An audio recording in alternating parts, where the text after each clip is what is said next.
Clara, I'm looking at this list of 9 pronoun types for my English quiz. It's a lot to memorize. Don't worry, Archie. Let's use what's around us to make it easy. What's the first one? The first one is personal pronouns used to replace specific nouns representing people or things. When you're the subject, say, I'm going to the cafe, or she's joining me. But if you're the object of the sentence, it sounds like, hey, tell him the news, or the teacher saw us studying.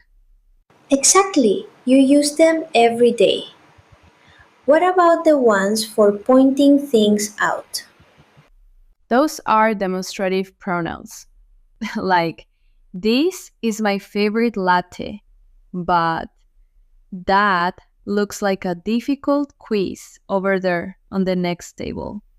For plurals, I'd say, these are the notes I took, and those are the books I need. Perfect. Now, how do we ask about things? Using interrogative pronouns. Who is calling you? Or, what is the answer to the first question?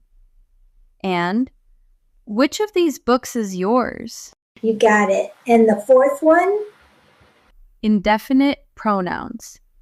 These seem to refer to people or things in a general way without being specific about quantity or identity. Uh-huh. And you can break them down into easy categories? Singular indefinite pronouns refer to one person or thing, even though they might sound like more. For instance, is someone sitting here? Is someone sitting here? Nothing is better than a fresh croissant. Plural indefinite pronouns? These always refer to more than one. For example, many have tried this grammar quiz before. Several people are waiting for a table.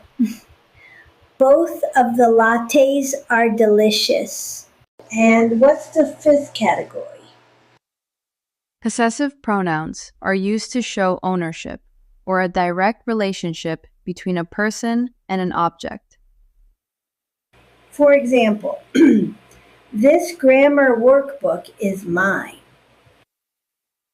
The idea for the YouTube channel was hers. The responsibility for the project is ours. You're on a roll. What about when people do things together?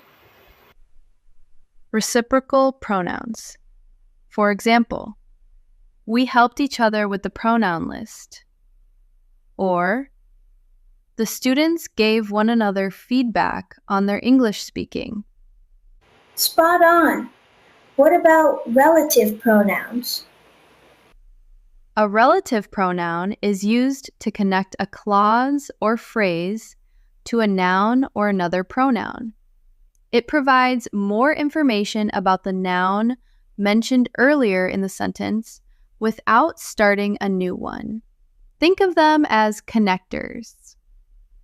Instead of saying, I saw a man, the man was wearing a hat, You use a relative pronoun. I saw a man who was wearing a hat. spot on. Now, the one that connects ideas? Relative pronouns are words used to connect a dependent clause to a main clause. Think of them as the glue that combines two thoughts into one smooth sentence. For example, the student who studies daily will succeed.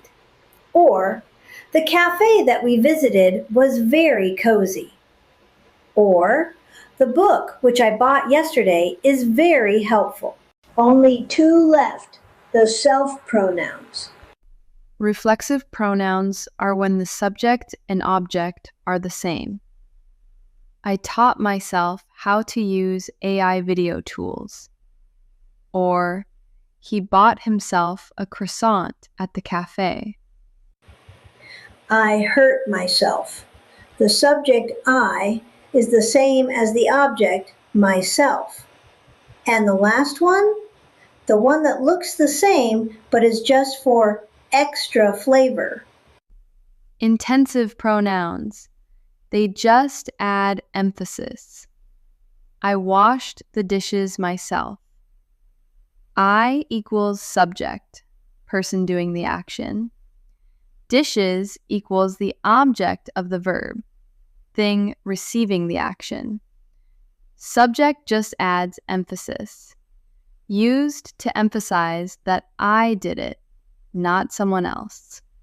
Mate, you didn't just learn the list, you mastered it. You're definitely ready for that quiz.